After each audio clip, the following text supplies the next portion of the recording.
Joining me tonight is the Assistant Inspector General Police and Police Spokesperson, Mr. Asan Kasingye. First of all, congratulations. Thank you. In a tough time, but well in on the job. Yes, tough times so need far, tough men. So good. And women. Okay. So let's start off with addressing the issue that's on the table, MASAKA. Although in my neighborhood in Chiwatule and the neighboring areas for the last couple of months, we've been having some disturbances at night. You go back past 8 p.m. and you have these goons and thugs, and once you talk about it, there are many stories that come up. So I'm guessing it's not just MASAKA, but let's start by addressing that issue and bring us up to speed. Right. You remember around August last year, we had pockets of insecurity in Bukoma and Simbi, one of the districts of Greater Masaka region. And people were attacked, you know, those who had sold their coffee, their matoke, their livestock, and money taken from them. We also had few people that were, you know, cut, and you know, casualties were taken to hospital.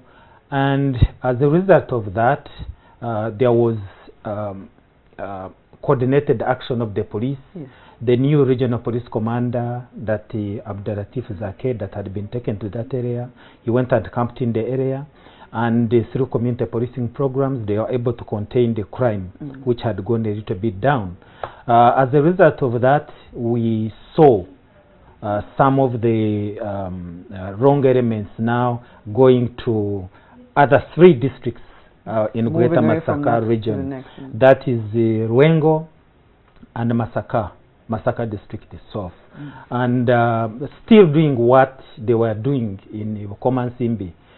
There were some few motorcycles that had been stolen. I guess they had been taken across to Tanzania, and definitely causing some insecurity and fear among the people in the area. So what we saw was the police patrolling through, talking to the community and talking to the people to get down to you know, get the answers that they need. Might have scared a few people, but I know there's even WhatsApp groups where people can talk to the police and tell them any threat that is happening. I'm wondering, does this actually work? Does not the community policing and such, but the feedback that you get from people, is this acted upon? Does it work for us to tell you, the police, what's happening in our neighborhood? It actually works, because community policing is building partnerships between the members of the public and the police.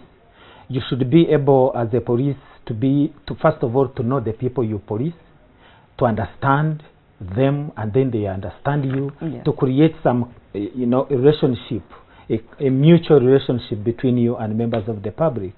And yes, it works, because first and foremost, remember, crimes are committed within communities. Most times they know the people who commit the crimes. If they don't know the people, they have heard. Sometimes they hear a story here and there. Yes, sometimes they fear to tell the story for different reasons. You know, I don't want to be the one to say this. Sometimes they don't know the procedures, and they fear, if I'm the one who goes and makes a statement, you know, this goon will come after me. Because if my fear is that a goon knows me in the community, and they see the police patrolling near my house, and they see me talking to them, they won't know if I was the one who did not. And that's why you now need to go, be near the people, talk to them, you know, work with them, give them assurances of what is likely to happen. If they report crimes, what is going to happen. They need to understand all these procedures. And I even believe what we are talking about the WhatsApp groups is to give that kind of sense of some privacy to it, because you're fearing someone is going to get arrested, then come back again. That I can be able to communicate to the police, give them information, and the police should be able now to process the information and help them in their operations. Mr. Kasingye, there's been talks that are not so new, that they're what they've termed thugs in the police. Now, I'm wondering where we draw the line. Are you weeding them out? Is there action to weed them? Do they exist? Do you believe they exist? I believe every organization really has people who may not meet the organization, you know, culture, not only culture, but you know, the mandate, to be able to discharge the mandate as it is supposed to be. You know, they are there.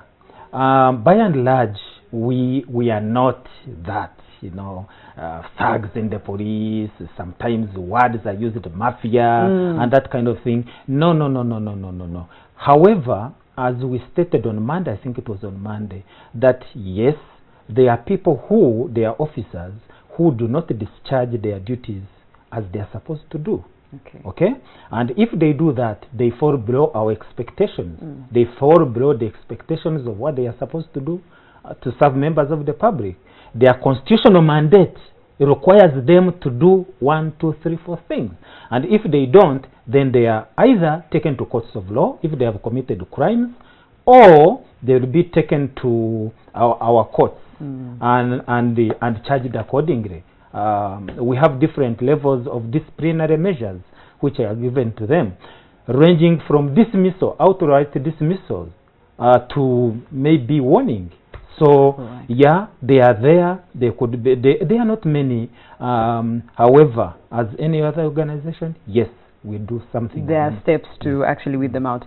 As we wind up with community policing, just to let people understand, as you said, their partnerships. Is police creating a partnership with the communities that they serve? Just what should we understand going forward? Should we expect anything different? Is there what we should follow as a process of community policing? That the next time we see police patrolling our neighborhoods, we're not fearful. We know exactly what is happening.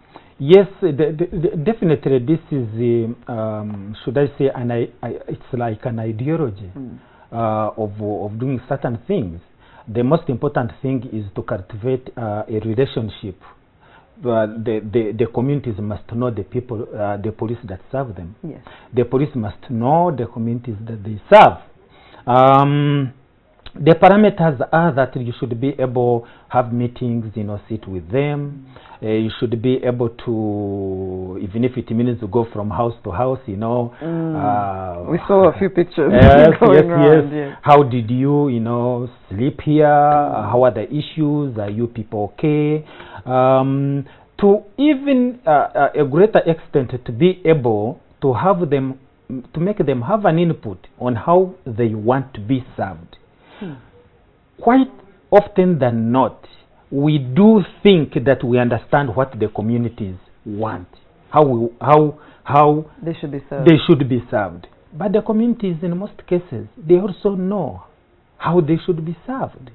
And when they meet, if there is if you cultivate a culture of meeting, of discussing issues, societal issues that happen within the society and how they can be solved, you know, that helps better. I'll give you an example. Supposing you want to do patrols, and most times we are not enough, you know. You find a police post serving a bigger area, but you want to do patrols. How are you going to do patrols?